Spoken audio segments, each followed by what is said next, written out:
In the dusty outskirts of New Mexico, when a highway patrol officer stopped at a remote desert gas station he'd visited countless times, he expected nothing more than a tank refill and a quiet morning.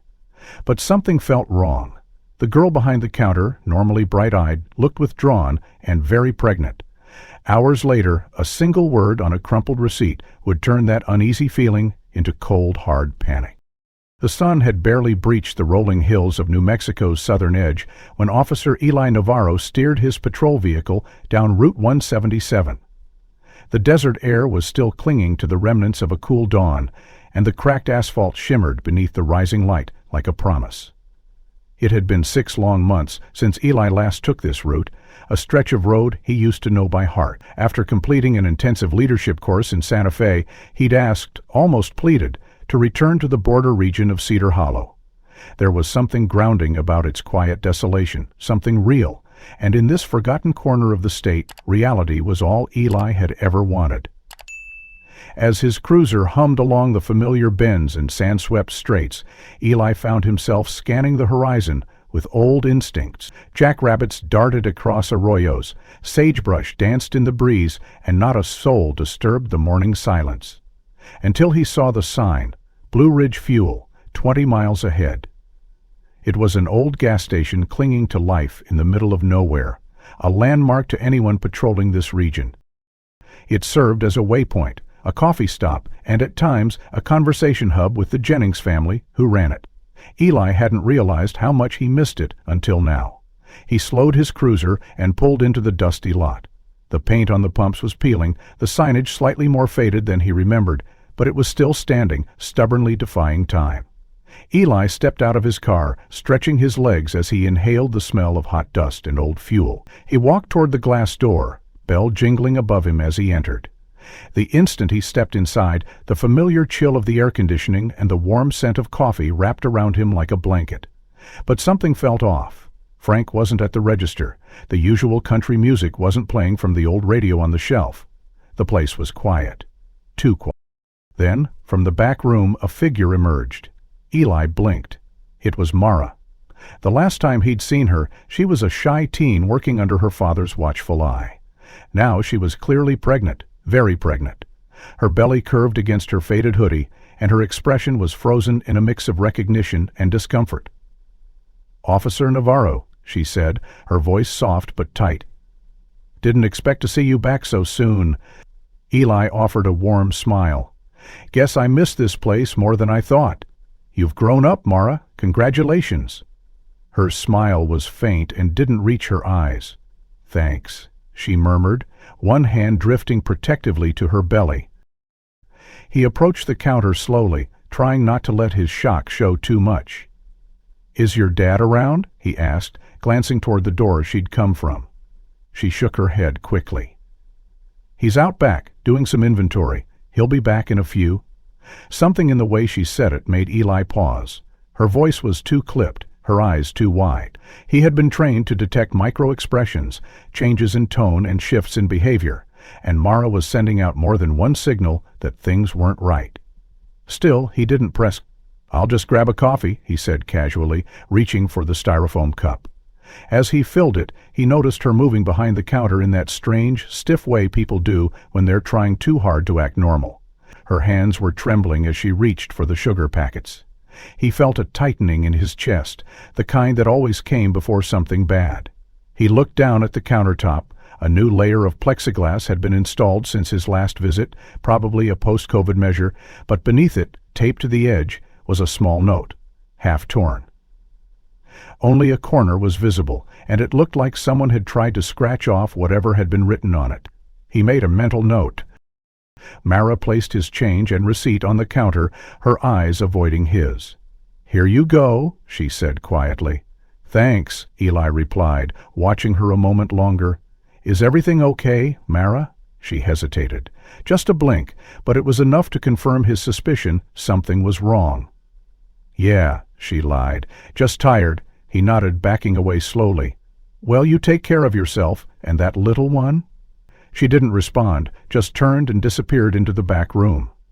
As Eli stepped back into the blazing sunlight, the coffee already losing its chill in his hand, he glanced at the receipt, more out of habit than need.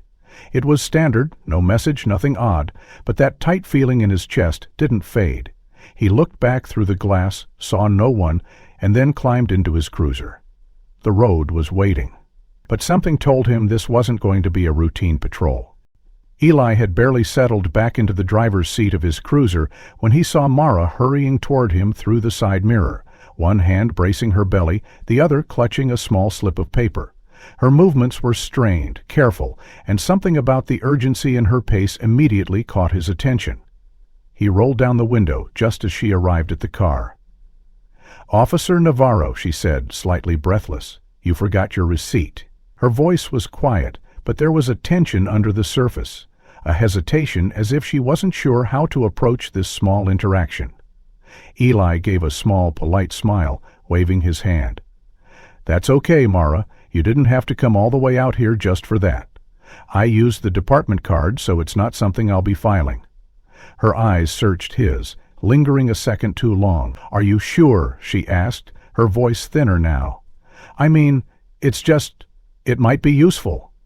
Her grip on the receipt was tight, the corners crumpling in her fingers. "It's fine, really," Eli said, trying to keep his tone light, not wanting to alarm her further. "You should be resting.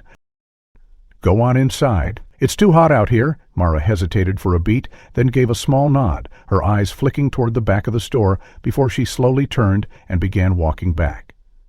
Eli watched her retreating figure, his instincts gnawing at him. That was odd. It wasn't just the receipt, it was her insistence, the way her voice trembled, the way she seemed like she wanted to say more but couldn't. He shifted in his seat, the air conditioner blasting against the rising heat, and glanced down at the receipt she hadn't given him.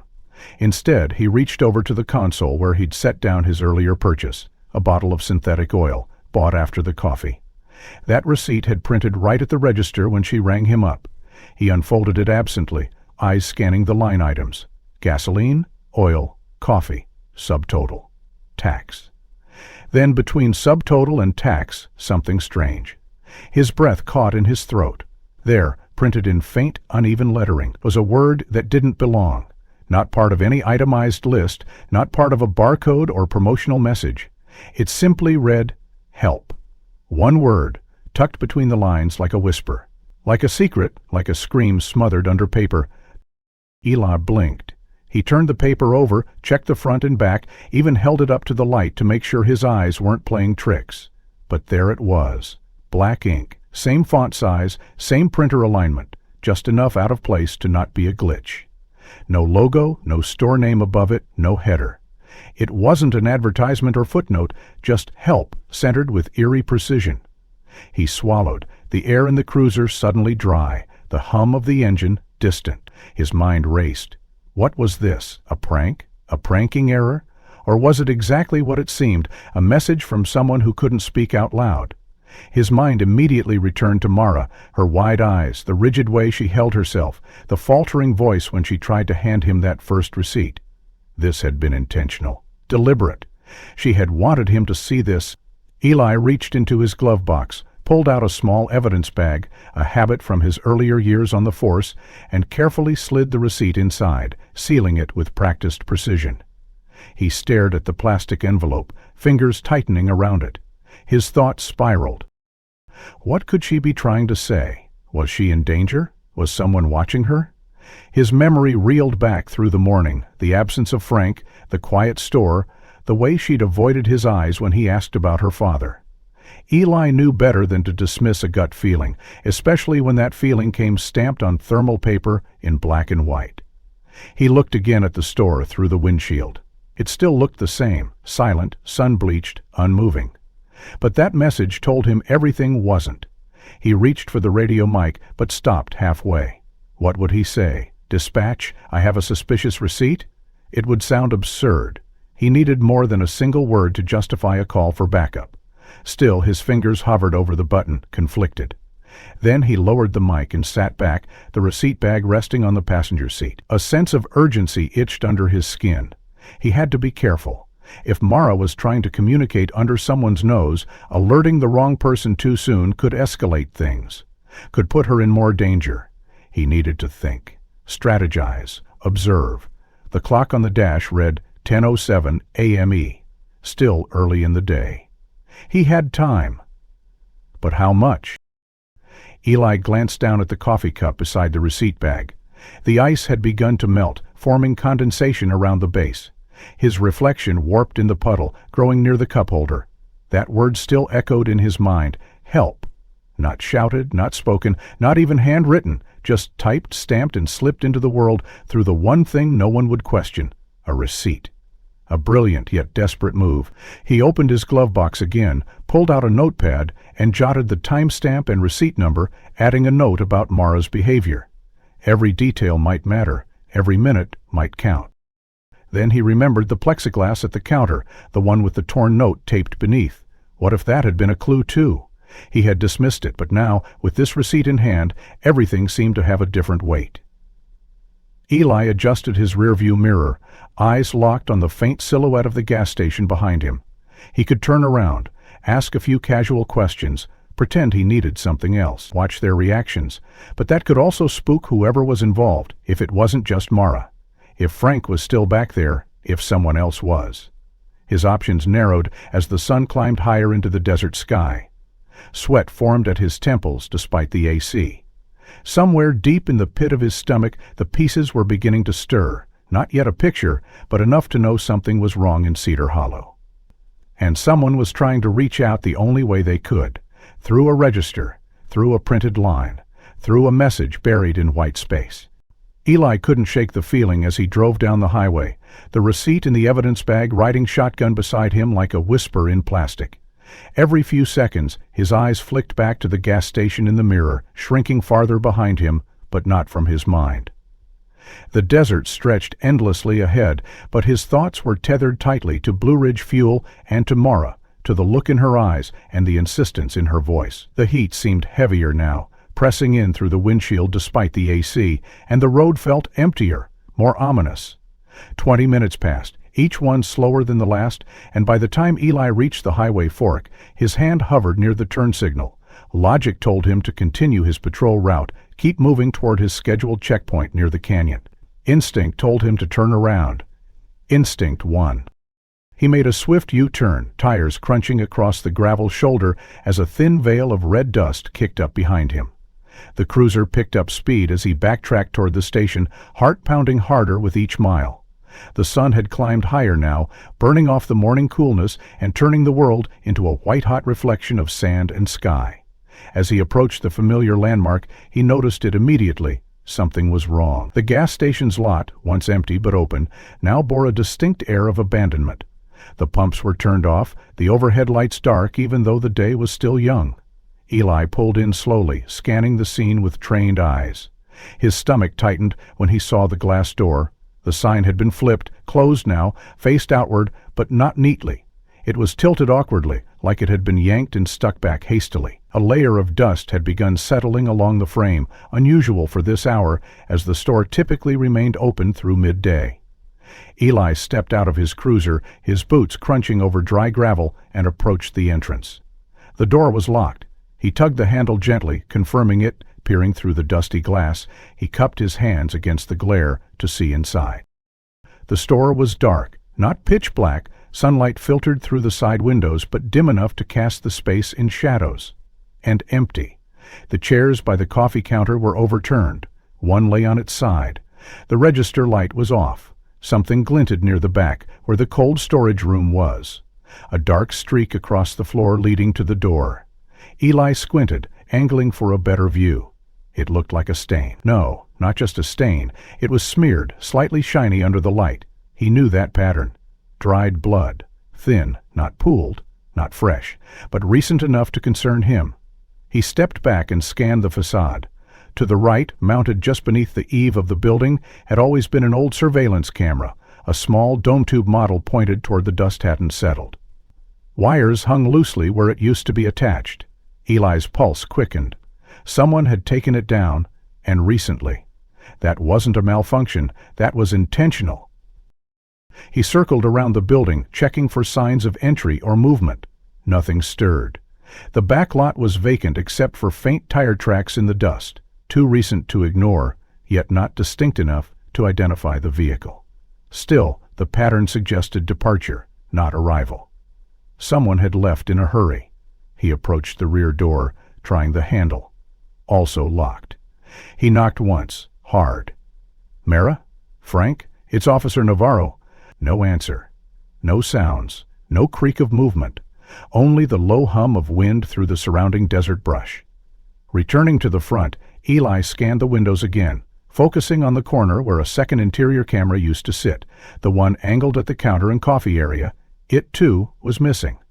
All that remained was the mounting bracket, tripped of screws, with a thin black cable dangling like a lifeless thread. This wasn't routine maintenance. Someone had scrubbed the place. Fast and poorly. He crouched by the glass door again and looked at the floor behind the counter. Empty cups, a half-folded rag, and next to it a shoe print, smudged, leading away from the bloodstain and deeper into the store.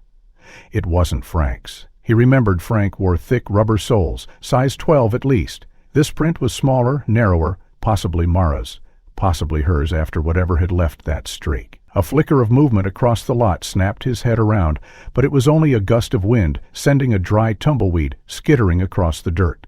The silence was now oppressive, layered with the weight of unanswered questions. Eli tapped the receipt bag against his thigh. He hadn't been gone long, 20 minutes at most, yet in that time the gas station had gone from a quiet, odd little place to a locked shell of itself, with blood near the back room and missing cameras. Too many signs, too many red flags. This wasn't paranoia, this was a buildup. He pulled out his phone, opened the local map app, and marked his current location. He took pictures of the door, the blood stain through the glass, the camera wires, the flip sign. Each click echoed in his mind. Evidence. Record. Chain of events. Procedure. But even as he documented the scene, part of him knew procedure wouldn't be enough here. Not if someone was being held, not if something terrible had already happened. The desert sun pressed down harder, and a wave of heat rose from the pavement, making the horizon ripple. Eli turned slowly, scanning in all directions. There were no cars on the road, no voices, no signs of life, only his cruiser humming and idle, and the muted throb of his place. Answers were waiting. The receipt hadn't been a mistake, and whatever Mara had tried to tell him, she wasn't here now to say more. But the stain on the floor was... Eli stepped away from the glass door, the heat rising off the pavement now, stinging his eyes, and crouched beside the edge of the parking lot, where the asphalt met a stretch of loose red dirt. There, unmistakably fresh, were tracks, tire impressions not yet softened by the wind, the grooves deep and clear, made by a vehicle that had left not long ago. The path curved around the back of the building and veered off into the open scrubland behind the station, where the desert began to reclaim everything human. He followed the marks with his eyes, noting their direction, southwest, toward the jagged line of low hills and, beyond them, the abandoned shell of Santa Fe Trailhead, a mining town long since consumed by dust and silence. He remembered the place from previous patrols, nothing but rotting wooden frames and rusted signage, used these days more by coyotes than tourists. But something about the directness of the tire path, the way it carved a purposeful line toward that desolate stretch of land, told him it wasn't a casual detour. Someone had gone out there fast and with a plan. Eli radioed in a location ping but kept it vague, unsure of what he was walking into. Then, climbing back into his cruiser, he turned off the engine's idle hum and let the weight of the receipt bag and the memory of Mara's frightened eyes fuel his next move. The cruiser rolled slowly across the sand, the tires crunching over stone and brittle weed as he followed the tracks, eyes fixed on the faint indentation in the dirt. About 3 miles in, the road turned to nothing but raw ground, the occasional broken fence post or discarded tin marking where boundaries used to matter. Eli slowed further, creeping along the ridge that led to the ghost town. As the broken silhouette of Santa Fe Trailhead came into view, the desert opened up, wide and blinding, and something caught his eye in the shimmering distance. A white van, parked haphazardly beside a half-consolid barn just outside the first ruined structure. Eli's gut clenched. It was the Jennings van. He'd seen it 100 times behind the station, sometimes used for supply runs. Now it was here, abandoned in the heat, and near it a figure bent over a tripod, adjusting its legs with deliberate care. Eli slowed his vehicle to a crawl and parked at a distance behind a low ridge. He stepped out, hand on his holster, but kept his posture relaxed. Dust swirled around his boots as he moved across the terrain, sunlight glinting off the lenses of his sunglasses. "Raymond?" he called, raising his voice just enough to carry. The man turned sharply, startled, before quickly composing himself. "Officer Navarro," Raymond said, his voice a forced blend of cheer and confusion. "What brings you way out here?" Eli approached slowly, scanning the equipment beside him. A black case, open and filled with what appeared to be basic video gear, and the tripod now upright and pointed toward a patch of open sand. "I could ask you the same," Eli replied, nodding toward the van. "Didn't expect to see you out filming in the middle of a ghost town." Raymond wiped sweat from his brow, lifting his wide-brimmed hat to fan his face. "Oh, this? Just working on a little YouTube project," he said with a chuckle that landed oddly flat. "You know, local history stuff, abandoned places, old mining towns. People eat that content up these days." Eli nodded slowly, but didn't look away. "Filming alone?" he asked. Raymond hesitated for a fraction too long before answering. "Yeah, just me today. Mara's not feeling great with the baby and all. She's resting back home." The lie scratched across Eli's skin like sandpaper. "Strange," he said carefully. "I was just at the station. Door was locked, sign flipped, place looked like it had been shut down in a hurry." Raymond's smile faltered. "Oh yeah, I had to close early. Emergency errand. Some parts I needed for the water system." "Is that what led you out here?" Eli asked, tilting his head. "Because this doesn't look like a parts store?" Raymond opened his mouth, closed it, then tried a laugh. "No, just figured I'd kill two birds, you know? Get some filming done while I was already out." Eli took a small step closer, letting silence stretch long enough to make it uncomfortable. "I noticed the cameras were missing at the station," he said slowly, "both the exterior and the one by the register." Raymond blinked. Yeah, I took them down. They were acting up, kept glitching, so I figured I'd bring them in for repairs." "But you left them behind?" "No, I mean, I put them in the back. Just haven't had time to drop them off." "Mind if I take a look in the van?" Eli asked, voice still calm. Raymond's body stiffened, almost imperceptibly. "Why?" "Just standard follow-up, with the station suddenly closed and Mara looking a little distressed this morning. I want to make sure everything's all right." "She's fine," Raymond said quickly, "just tired. You know how it is. Late pregnancy, lots of rest." Eli didn't reply, just let the words hang there. Raymond shifted uncomfortably, stepping between Eli and the van in a way that was subtle but not subtle enough. The wind picked up slightly, tugging at the edge of a tarp folded beside the equipment case. Beneath it, something metal flashed, not video gear.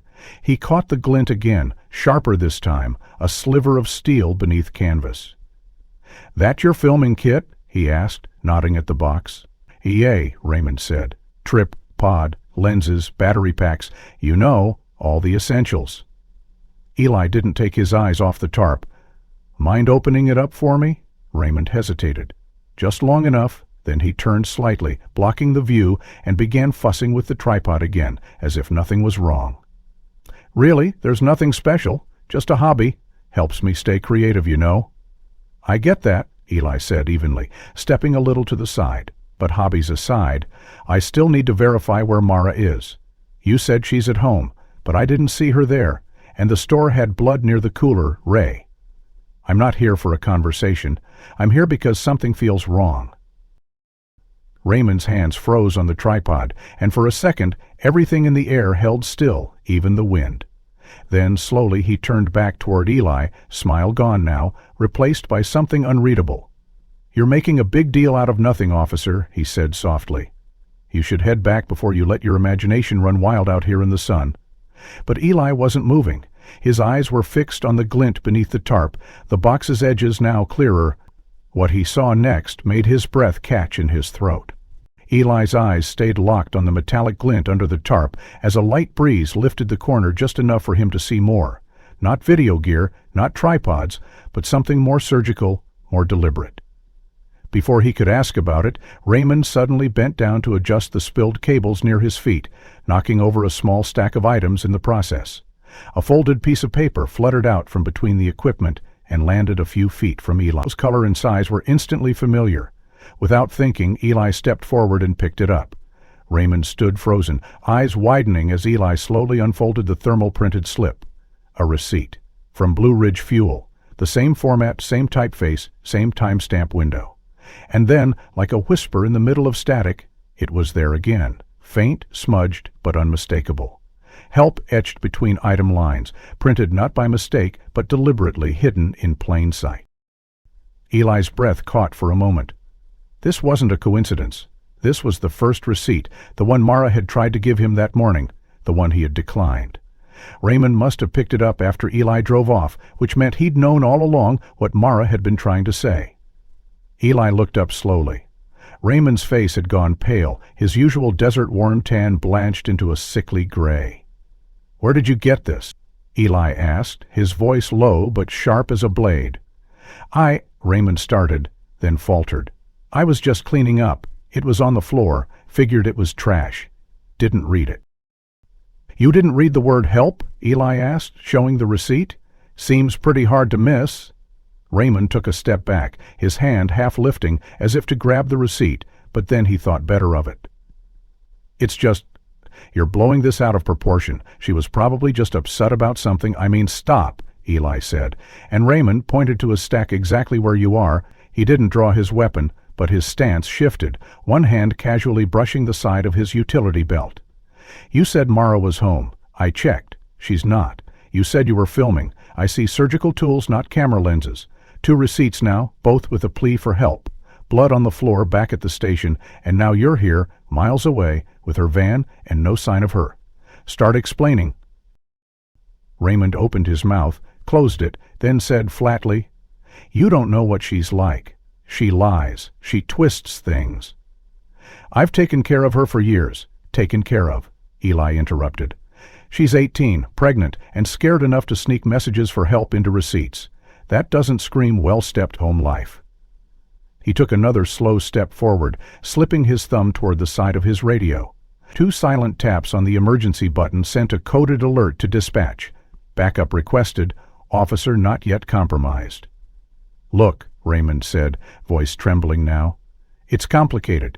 She wanted to leave, and I just didn't want to lose her. Not like this. She's all I have." Eli's eyes didn't blink. "So where is she?"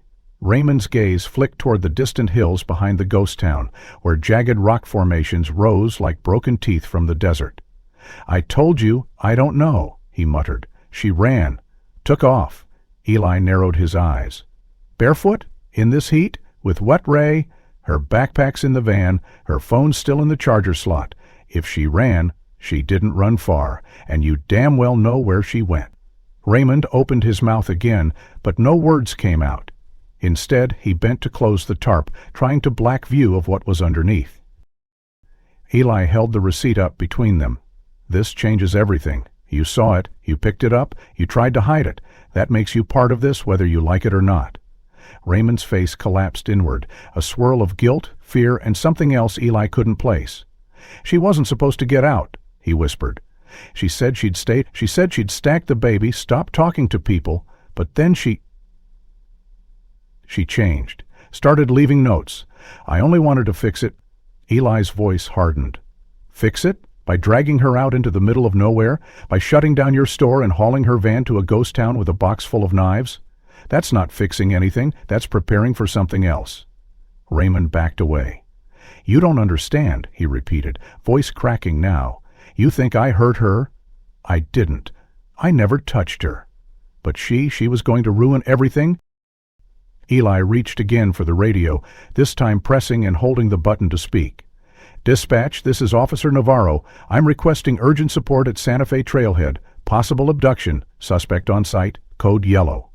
The radio crackled acknowledgement. Eli glanced once more at Raymond, who now stood shaking, the receipt still held tight in Eli's hand, an undeniable piece of evidence that someone had tried, desperately, to reach out. Eli's jaw clenched as his eyes followed the direction of Raymond's nervous glances toward the rocky outcrops. Somewhere out there, Mara was either hiding, hurt, or worse. Eli adjusted his stance, weighing his next step carefully. Every second mattered now. Eli stood by the rear of the van, still gripping the receipt tightly in his left hand, his other resting near the holster at his hip. The silence surrounding the van was suddenly interrupted by a faint, irregular thumping noise. He paused. There it was again, 3 soft thuds in quick succession, followed by a muffled scraping. Eli stepped closer, pressing his palm flat against the hot metal of the back doors. A voice, barely audible, whimpered from inside. His pulse surged. "Mara?" he called cautiously. Another thud answered him, this time with a desperate rhythm. Someone was inside and they wanted out. Without hesitation, Eli grabbed the keys Raymond had given him earlier and tried each one in rapid succession, but none worked. He cursed under his breath, then glanced around and yanked open his cruiser's trunk.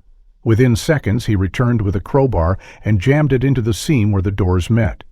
With a grunt, he pried until the lock finally snapped open with a loud metallic crack. As the doors creaked wide, a blast of scorching air escaped the van's sweltering interior. Eli squinted against the heat and dimness. Amidst piles of tangled cables, blankets, and what looked like an overturned cooler, he saw her, Mara. She was slumped on her side, wrists and ankles bound with silver duct tape, her mouth gagged, sweat pouring down her forehead. Her eyes, wide and terrified, locked with his as she began thrashing weakly against her restraints. "Hold on," Eli said, climbing inside. The floor was hot enough to sting his knees as he knelt beside her and quickly peeled off the gag. Her breathing came in shallow gasps, her lips cracked and dry. "It's okay, I've got you," he whispered, then worked quickly to slice through the tape around her wrists with his pocketknife. As the last strip came free, Mara collapsed into his arms, her body limp from exhaustion and heat. "Water," she rasped. Eli grabbed a half-empty bottle from his utility belt and pressed it to her lips. He drank greedily before pushing it away, her voice breaking as she spoke. "He raised me, but I remember a different name, different faces. He told me they died, but I think he took me." Eli felt his entire body go cold despite the inferno around them. "When did he tell you this?" he asked gently. "A few months ago. He was drunk, angry I was pregnant, said I belonged to him because he saved me from people who didn't love me. But I never believed that. I think he stole me." Her voice was barely a whisper now. "Please don't let him take me back." Eli reached out, brushing a damp strand of hair from her cheek. "He's not taking you anywhere. You're safe now." Mara's eyes fluttered, relief washing over her features as she tried to sit up. Eli helped her carefully into a seated position, one arm still bracing her in case she fainted. The air inside the van was growing unbearable. He needed to get her out now. He slung her arm over his shoulder and began to lift her out of the vehicle, careful not to jostle her too much. As they exited into the desert sun, Mara flinched, shielding her face from the sudden brightness. Eli eased her down onto the shaded side of the van, where the breeze offered a meager sense of relief. She leaned against the cool metal, breathing shallowly. "He said he was going to fix everything," she murmured. "Said no one would take his family away again. That's when I knew he wasn't just mad." "He was dangerous," Eli nodded, jaw clenched. He reached for his radio again. "Unit 14, subject located, female approximately 18 years old, possible long-herd subjective victim. Set stable but dehydrated. Request immediate medical assistance and child welfare support." The static crackled, then came a reply. "Copy that, Unit 14. Medics en route. ETA 12 minutes. He glanced at Mara. Her eyes were closed, but her chest rose and fell steadily. "You did the right thing," he told her, "putting that word on the receipt. It saved your life." She opened her eyes slightly, her expression fragile but resolute. "I didn't know if anyone would ever see it. He watched everything. I had to be careful." Eli nodded. "You were smart, braver than you know." He turned his head at the distant sound of tires grinding against gravel. Someone was coming, but it didn't sound like the ambulance. He reached for his sidearm and stood slowly. "I'll be right back." As Eli stood a few feet from the van, his hand hovering near his holster, the distant rumble of a vehicle approaching from the west caught his attention. But it wasn't the ambulance. This engine sounded older, sputtering, as if straining against the desert terrain. He crouched low behind a scrub bush, signaling Mara to stay silent and hidden. When the vehicle came into view, it was an old tan pickup, dust-caked and dented, crawling across the... Raymond wasn't at the wheel. A young local park ranger named Tomas stepped out, eyes scanning, holding a radio in one hand. Eli emerged slowly from his cover, weapon low but ready. Tomas raised both hands and called out, "Dispatch sent me. Said you flagged code yellow?" Eli lowered his gun slightly and waved him over. "Mara's safe, but we've got something big. I need you to secure the perimeter and watch that ridge. Suspect might double back." Once Tomas nodded and took his post, Eli returned to the van, where Angela was now sitting up and sipping from the water bottle. Her skin had regained a little color, but her eyes remained wary. "I need to check something," Eli said, kneeling beside her. "Your full name? Is it Mara Dawson?" She shook her head slowly, voice trembling. "Note, I only started using that when I was maybe 7 or 8. He told me that was my name, but I remembered something different, Angela. Angela Ramirez. But he always got angry when I said it, so I stopped." Eli stood and reached into his cruiser, pulling his tablet from the dashboard mount. He opened the secure police network and entered the name, Angela Ramirez. Date of birth, guessed around 2005. Female, Hispanic. His fingers hovered as the database loaded. He turned slightly to keep her in view, and when the screen pinged, a chill ran down his spine. Missing person alert, Angela Ramirez. Reported missing from Silver Nest Orphanage, Las Cruces, New Mexico. Last seen in September 2008. 4 years old at the time. Status, case cold. No recent leads. Guardian listed as state custody. DNA on file. Eli exhaled sharply and looked back at her. "Angela, I found you." Her eyes widened. "What? You were reported missing almost 15 years ago? From an orphanage in Las Cruces? Your name was never legally changed and no adoption records exist. Raymond lied to everyone, including you." He turned the tablet around to show her the old photo. A tiny girl with big brown eyes and a ribbon in her hair standing beside a swing set. Angela's lips trembled. "I remember that dress," she whispered, "and the tree behind it. I thought it was a dream." Eli gently squeezed her shoulder. "It wasn't. You're not Mara Dawson. You're Angela Ramirez. You've been missing for most of your life." As she struggled to process the weight of that truth, Eli reopened the database and ran a check on Raymond Dawson, the name her abductor had used. But what came back wasn't a match. No birth certificate, no tax records before 2009, no medical license. But when he expanded the search with a wildcard filter, a hit popped up under a different name. Dale Houston. Eli clicked into the file. Male, born 1973, former licensed practical nurse, license revoked in 2007 due to multiple accusations of patient mistreatment, including physical restraints used without consent and inappropriate sedation. His photo was older, but unmistakably Raymond, same sharp jaw, same narrowed eyes. Dale Houston had disappeared shortly after his medical license was stripped and had been off the grid ever since. Eli's mouth went dry. "Raymond's not even his real name," he muttered. Angela looked up sharply. "What?" "His name is Dale Houston. He used to be a nurse, lost his license for abusing patients, went missing right around the time you were taken." She covered her mouth, the horror creeping across her face. "He used to lock me in the basement if I talked back, said it was for my safety. He gave me pills when I talked back, said it was for my safety. He gave me pills when I talked back, said it was for my safety. He gave me pills when I talked back." Eli's blood boiled.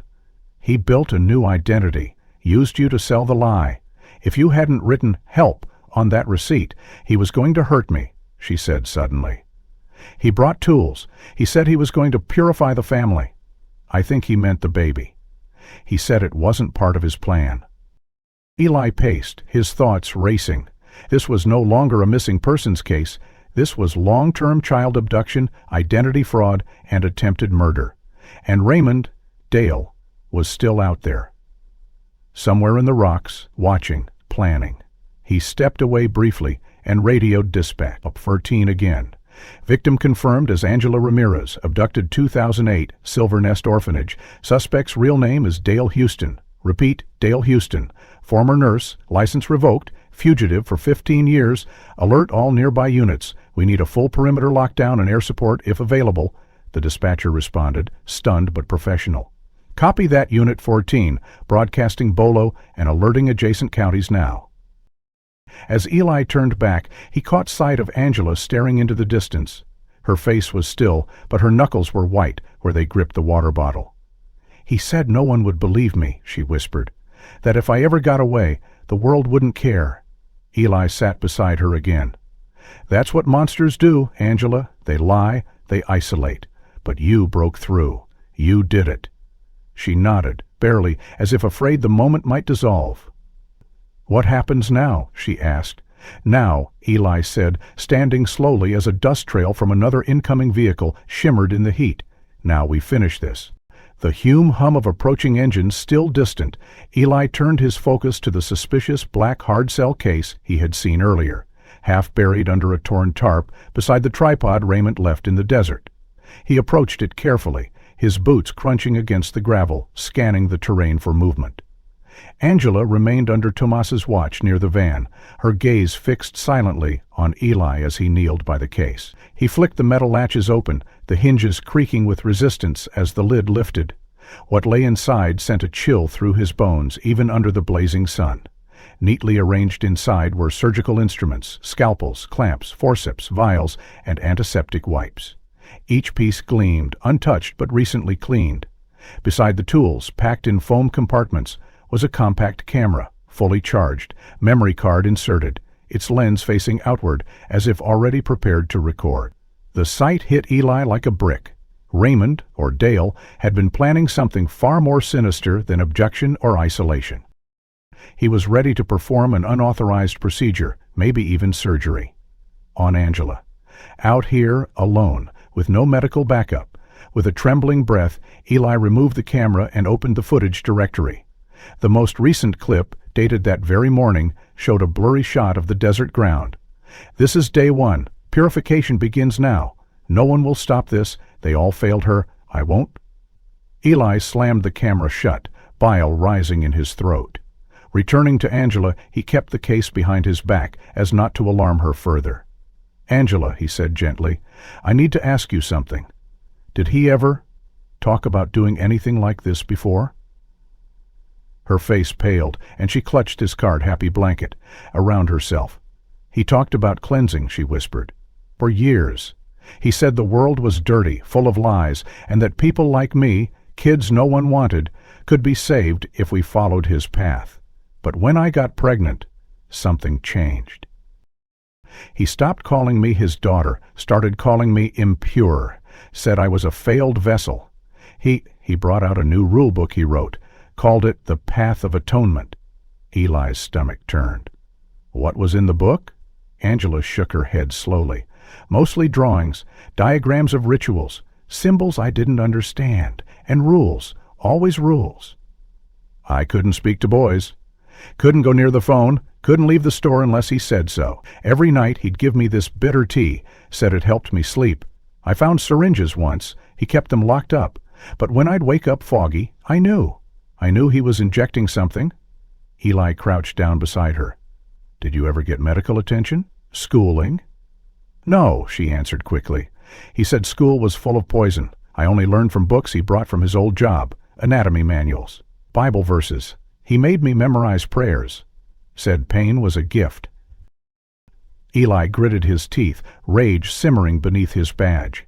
"You said he changed after the pregnancy?" Angela nodded. "He used to call the baby a blessing. Then one night I overheard him crying. He was holding an old photo. A woman. He said she left him because she couldn't have kids. He said I was her replacement, and now I've betrayed her legacy. The next morning he built a makeshift altar behind the gas station. I thought it was just another breakdown, but then he started talking about cutting out the shame. I didn't understand until he brought that case." Her voice cracked. Eli opened the black box in front of her, carefully shielding the view from the others. "This was in the desert," he said quietly. "Surgical tools, a camera. He was going to film it." He told me I would be reborn, that he could fix everything if I just let go. He tied me up and said he'd take me out at sunrise. Eli placed a hand gently on her shoulder. You don't have to say anything else right now. You're safe. We've got proof. And he's going to answer for every second of this. Just then, another ranger vehicle pulled up beside Tomas, and a medical unit screeched to a halt behind it. Paramedics spilled out, one carrying an emergency cooler, another wheeling a stretcher. Eli flagged them down and stepped aside as they surrounded Angela, gently lifting her into care. She looked at Eli as they fastened the straps. "Promise me," she whispered. "Promise you won't let him vanish." Eli nodded solemnly. "He'll never hurt you or anyone else again." As the stretcher rolled toward the ambulance, Eli turned back toward the trail where Raymond had last been seen. There was only one thing left to do: follow the shadows to their source and drag Dale Houston into the light. The sun had begun its slow descent behind the jagged line of the mesas, casting long orange streaks across the arid landscape as Eli stepped away from the ambulance, his boots crunching on the gravel with renewed urgency.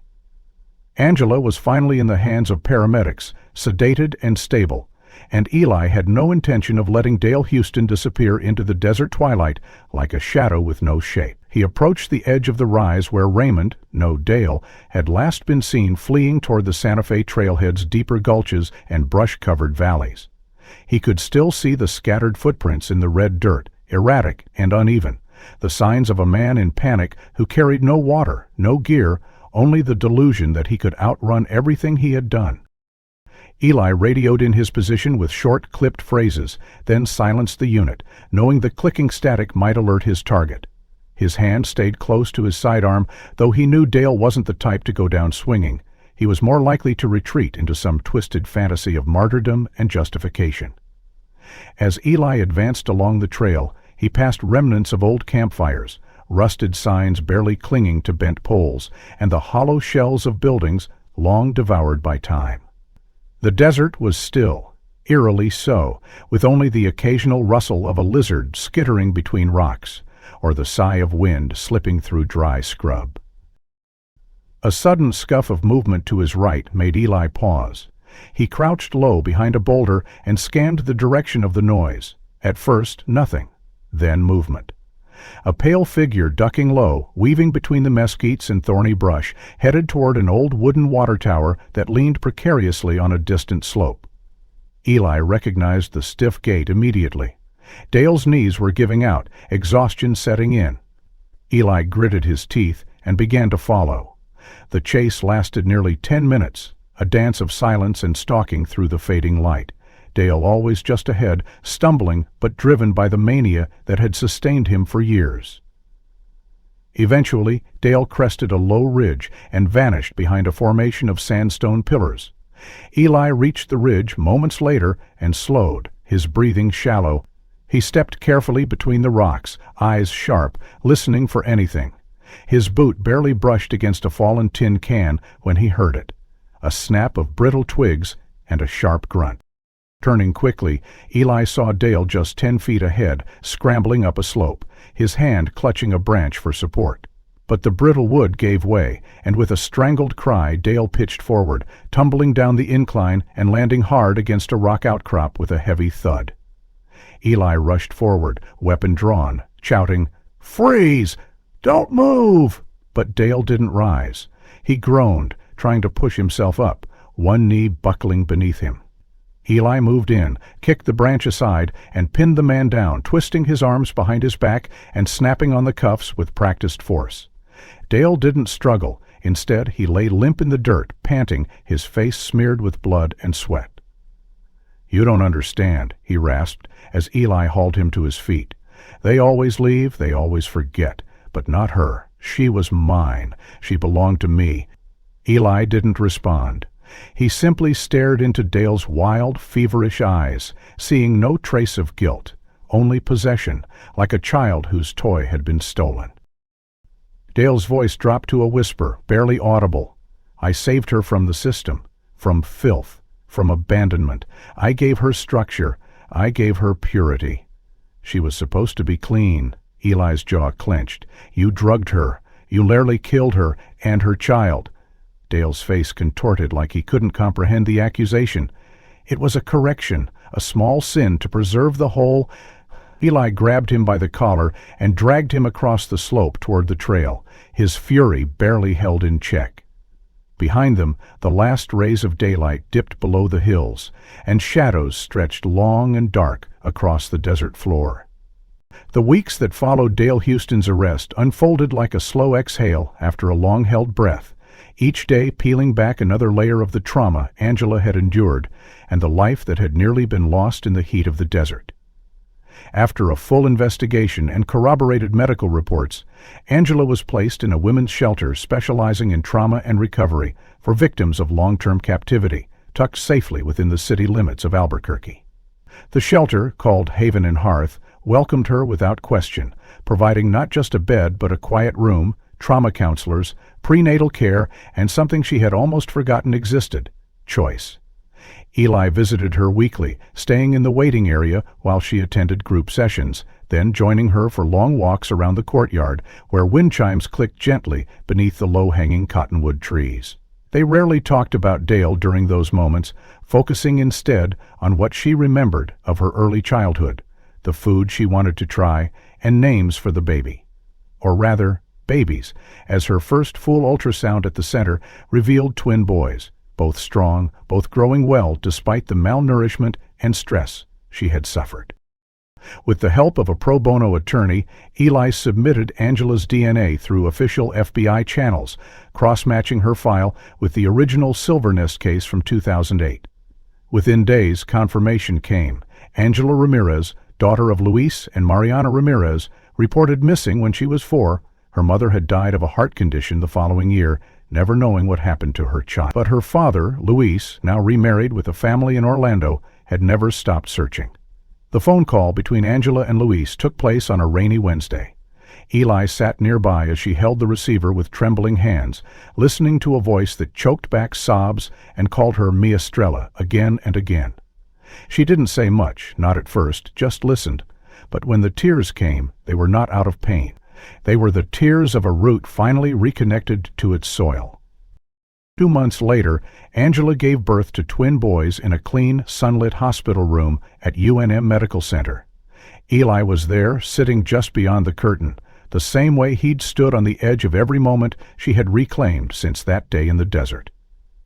When the nurse brought the babies to her arms, swaddled in green and white blankets, Angela looked up at him and smiled with a quiet strength he would never forget. "They're safe now," she said. "They're free." The birth certificate listed her full name for the first time in 16 years, Angela Mariana Ramirez, and in the space marked godparent, she added 2 names, Eli Carter, and for the second, she paused, then wrote, Hope. Not a person, a word, a vow. Eli remained in New Mexico as Angela took the next steps of her journey. She chose to stay in the state for a while, declining Luis's offer to move to Florida until she felt emotionally ready. Luis respected her decision, bringing baby clothes and photographs of Angela as a toddler to help bridge the past and present. Meanwhile, Eli helped her enroll in adult GED classes through a local program. She excelled in anatomy and biology, the dark echoes of her captor's forced education slowly being transformed into something empowering. She spoke at a survivors forum 2 months after giving birth, telling her story not as a victim, but as a mother determined to build a life rooted in truth. Dale Houston remained in custody awaiting trial, facing multiple charges including felony kidnapping, endangerment, identity theft, and attempted medical malpractice. His confession, recorded on site, combined with the footage recovered from his camera, left no doubt about his intentions. Eli testified at the pretrial hearing, his voice calm and unwavering as he recounted every moment from the first glimpse of the receipt to the arrest in the sand.